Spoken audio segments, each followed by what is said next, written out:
Assalamualaikum warahmatullahi wabarakatuh. Kawan-kawan sekalian, kembali kita bertemu lagi dengan channel Juanda BKR Channel dalam kaitannya lanjutan pembahasan soal konsep etika di dalam Islam menurut Profesor Dr. Fadlur Rahman.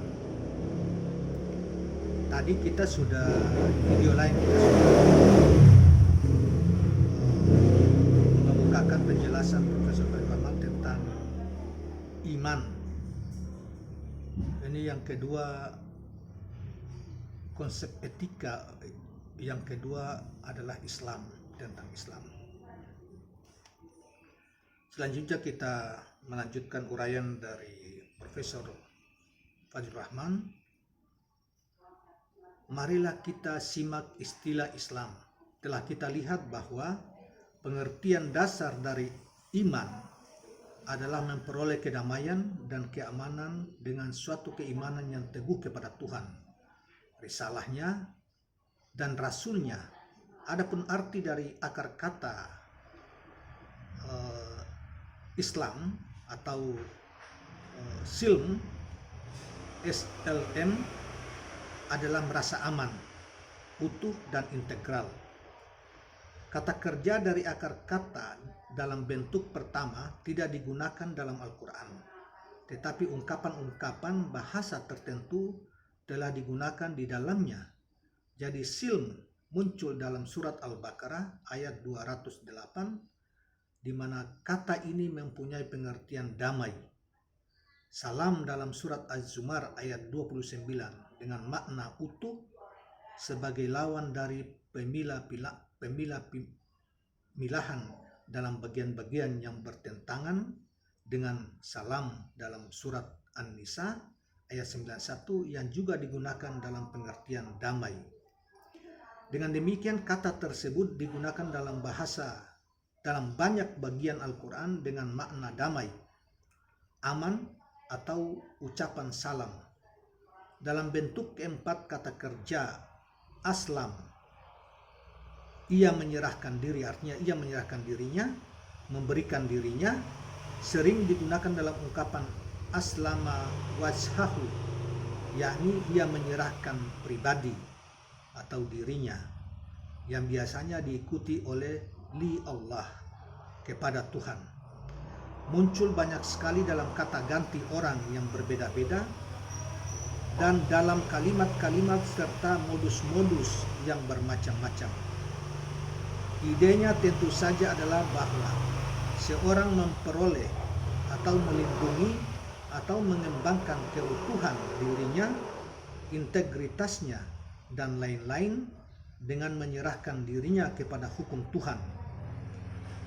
Partisipal aktif muslim dalam bentuk tunggal, dua, dan jamak sering muncul dengan pengertian seorang yang menyerahkan dirinya kepada hukum Tuhan. Dalam surat Al-Imran ayat 83, alam semesta dikatakan sebagai muslim sebab ia mematuhi hukum-hukum Tuhan. Berbagai nabi dan komunitasnya mulai dari Nuh dan seterusnya, tetapi khususnya Ibrahim disebut muslim. Kata benda verbal dari bentuk keempat dari artikel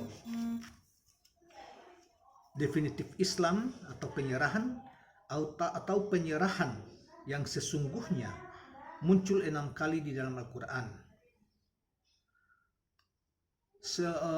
Seorang sarjana barat, James Smith, telah mengumpulkan bagian-bagian ini dengan terjemahannya. Penting untuk disimak bahwa sementara Islam dan Muslim selalu digunakan oleh Al-Quran dalam pengertian harfiahnya, yakni menyerah atau seseorang yang menyerahkan dirinya kepada hukum Tuhan. Kata-kata ini juga digunakan sebagai nama diri untuk pesan keagamaan yang dikumandangkan oleh Al-Quran dan bagi komunitas yang telah menerimanya.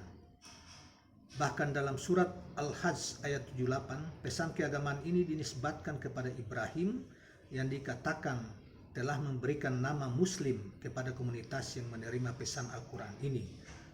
Dalam sebagian besar bagian Al-Quran ini, makna asli atau harfiah dan nama diri tersebut diidentifikasi. Ada dua hal yang amat penting untuk disimak sehubungan dengan istilah Islam. Yang pertama, bahwa ia menyatu atau integral dengan iman.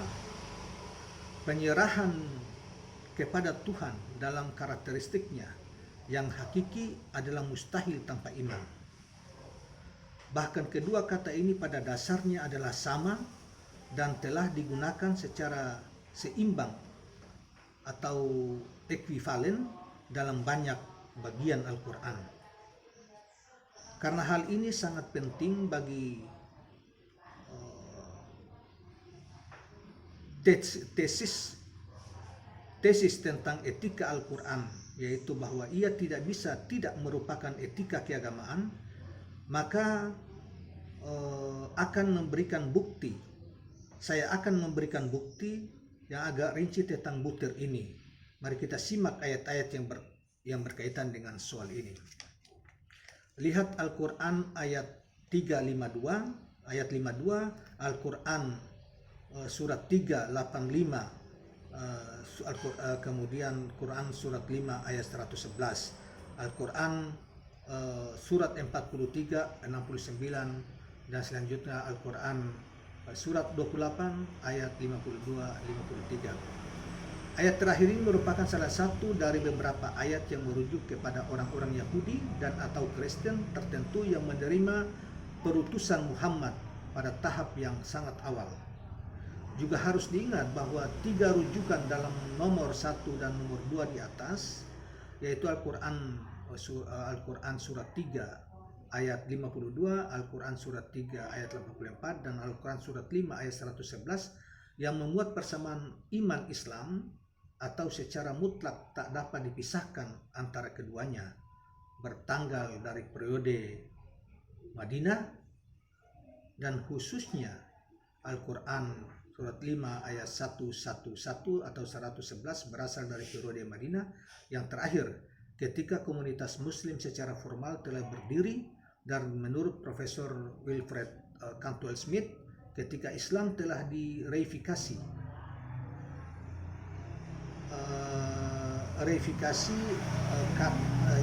yang kira-kira artinya menganggap atau memperlakukan suatu abstraksi atau ide sebagai mewujud konkret atau material.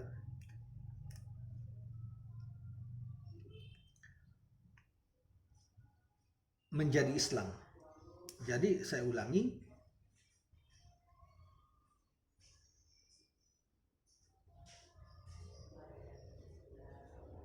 komunitas muslim secara formal telah berdiri, dan menurut Profesor Wilfred Cantwell Smith, ketika Islam telah direifikasi atau diwujudkan dalam bentuk nyata menjadi Islam, apa yang kelihatannya memberi petunjuk kepada teori reifikasi ini, tentu saja kenyataannya telah kita utarakan di atas, bahwa di Medina al-Islam digunakan baik dalam pengertian penyerahan diri kepada hukum Allah atau nama agama yang dibawa oleh Nabi Muhammad dan komunitasnya. Karena itu, untuk memperoleh makna sepenuhnya dari penggunaan nama ini, saya akan memusatkan perhatian baik kepada ayat-ayat Makkiyah maupun ayat-ayat Madaniyah yang relevan, yang di dalamnya istilah Islam muncul, dan kemudian akan menyimpulkan apakah bagian-bagian ayat Madaniyah mengenai subjek ini telah direifikasi, dan jika demikian, seberapa jauhkah reifikasi tersebut. Dari periode Makkah kita temukan dua ayat berikut ini. Yang pertama, apakah seorang yang telah dibukakan Allah hatinya untuk Islam sehingga ia berada di atas jalan cahaya dari Tuhannya. Quran surat ke-39 ayat 22. Yang kedua, ayat yang kedua adalah barang siapa yang dikehendaki Tuhan untuk diberi petunjuk, maka dia maka Allah bukakan hatinya untuk Islam. Al-Quran surat ke-6 ayat 125. Islam dalam kedua ayat di atas dapat ditafsirkan memiliki pengertian baik, menyerah kepada hukum Tuhan maupun agama konkret yang disebut Islam.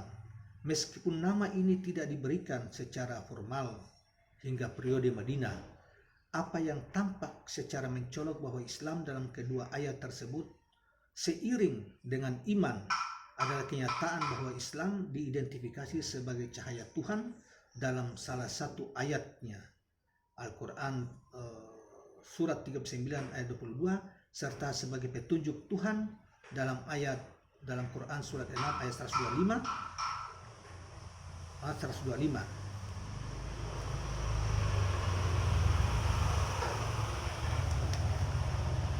Kita temukan suatu susunan kata Al-Quran yang identik dalam kaitannya dengan orang-orang Yahudi dan Kristen atau para penyembah berhala.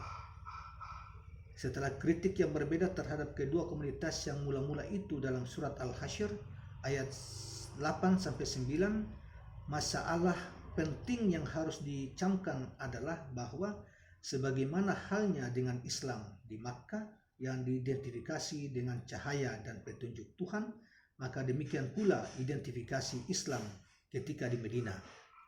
Lagi-lagi seperti di Makkah, orang-orang disebut muslimun adalah mereka yang berserah diri, maka demikian pula halnya ketika di Madinah. Islam ini dinyatakan sebagai satu-satunya din atau jalan kepatuhan kepada Tuhan yang benar dan satu-satunya din atau jalan yang diterima olehnya, Allah Subhanahu wa Ta'ala. Hal ini sesuai benar dengan apa yang dinyatakan Al-Quran sejak semula, bahwa iman dan Islam adalah identik dan memberikan kedamaian, keamanan, serta integritas kepada subjek keduanya. Hal kedua yang harus disimak adalah bahwa ayat-ayat Al-Quran dalam kumpulan ayat-ayat Madaniyah berisi celaan keras yang ditujukan kepada orang-orang Yahudi dan Kristen. Dalam surat Al-Imran ayat 19, mereka dipersalahkan karena terpecah dalam sekte-sekte disebabkan oleh sikap keras kepala yang disengaja. Karena itu mereka bukanlah muslimun, sebab mereka tidak dapat berserah diri kepada kebenaran. Saya telah membuktikan bahwa pada basis inilah Al-Quran mengeluarkan orang-orang Yahudi dan Kristen dari sebutan Hanif, orang-orang yang beriman kepada Tuhannya, yang diterapkannya kepada Ibrahim, kepada nabi-nabi lainnya, beserta pengikut-pengikutnya, beserta pengikut kontemporer mereka, dan akhirnya diterapkan kepada Muhammad beserta pengikut-pengikut kontemporernya.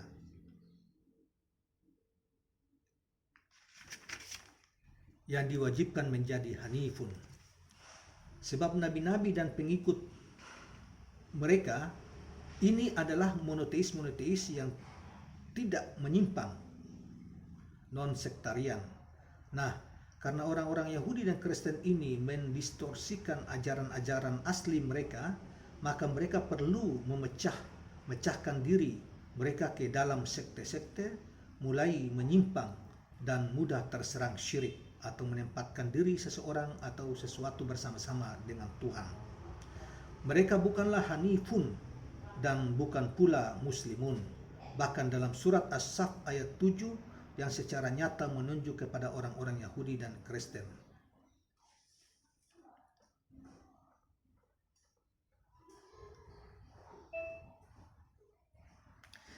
Di lain pihak, ketika Ibrahim disebut di dalam Quran, ia dinyatakan baik sebagai seorang Hanif Muslim ataupun sebagai seorang Hanif non-musyrik. Demikian pula halnya dengan Nabi Muhammad, dan ketika syirik dinisbatkan kepada ahli kitab, mereka dipersalahkan karena terpecah di dalam sekte-sekte. Seorang mendapat kesan yang kuat bahwa perpecahan sektarian dan dorongan kuat kepada syirik, keduanya bertentangan sepenuhnya dengan seorang Hanif, seorang Muslim, seorang yang beriman kepada agama yang lurus, lempang selaras dengan fitrah manusia. Kita telah membahas secara agak panjang lebar masalah kesamaan fundamental antara Islam dengan iman disebabkan oleh adanya kepercayaan yang menyebar luas yang dinyatakan oleh para perumus keyakinan Muslim awam bahwa iman menunjuk kepada kepercayaan sedangkan Islam menunjuk kepada tindakan lahiriah. Jadi dikatakan kepada kita oleh doktrin standar kepercayaan Islam abad pertengahan bahwa iman berarti percaya kepada Tuhan, para malaikat, kitab-kitab suci, para nabi, dan hari perhitungan terakhir.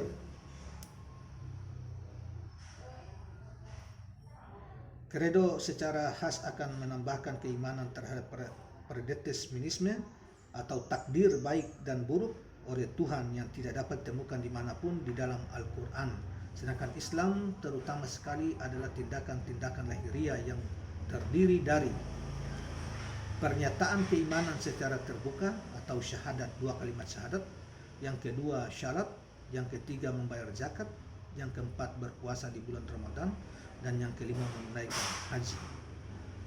Melalui pemilahan seperti di atas ini, dalam pandangan Al-Quran tidak lebih dari separuh benar sebagaimana yang diperlihatkan oleh ayat-ayat tentang Islam yang dikutip di atas.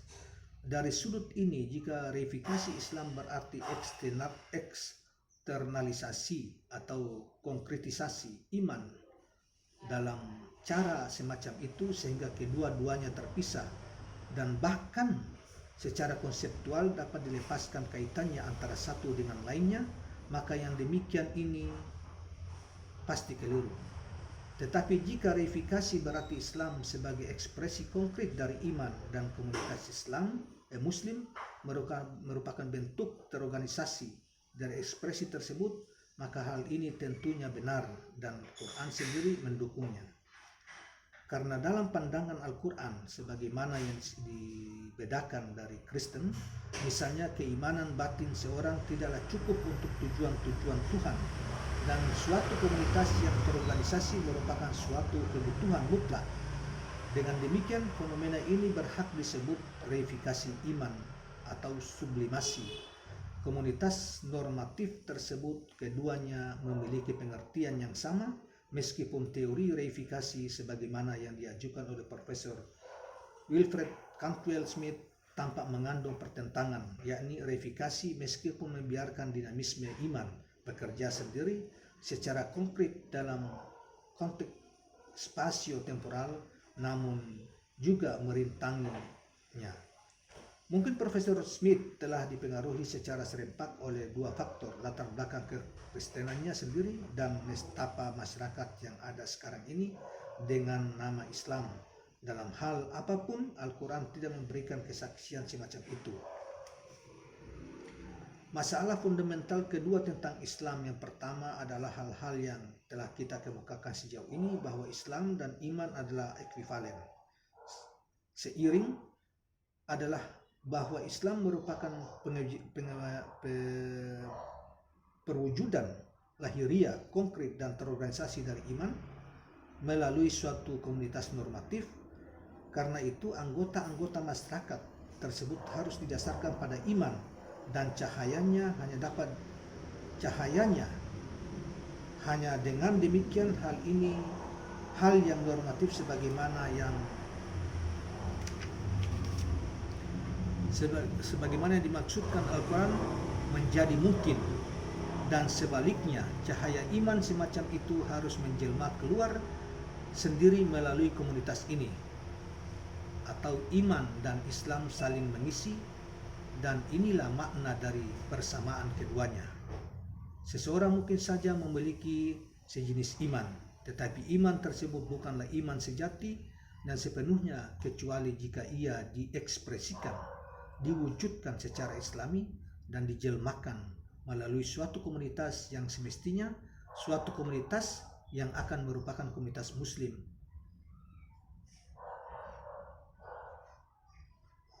Saya ulangi, suatu komunitas yang akan merupakan komunitas Muslim. Demikianlah kawan-kawan sekalian uraian dari Profesor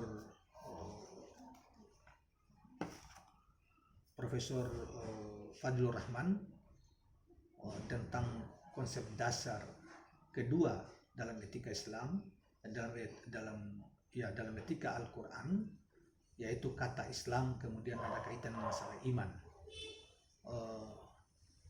Untuk penjelasan tentang ini akan beriringan pada part ketiga dengan konsep yang ketiga, yaitu takwa. Dan ikuti terus penjelasan Profesor Rahman ini, bisa biar memberi wawasan kepada kita tentang iman, Islam, dan takwa nanti di part yang ketiga, sehingga kita menambah wawasan kita dan keyakinan kita tentang bagaimana tentang konsep etika di dalam konsep-konsep dasar etika di dalam Islam antara satu dengan yang lainnya tetap berhubungan dan terjalin secara integral. Terima kasih kawan-kawan sekalian, penonton yang berbahagia. Jangan lupa subscribe, like, dan komen channel ini. Terima kasih. Assalamualaikum warahmatullahi wabarakatuh.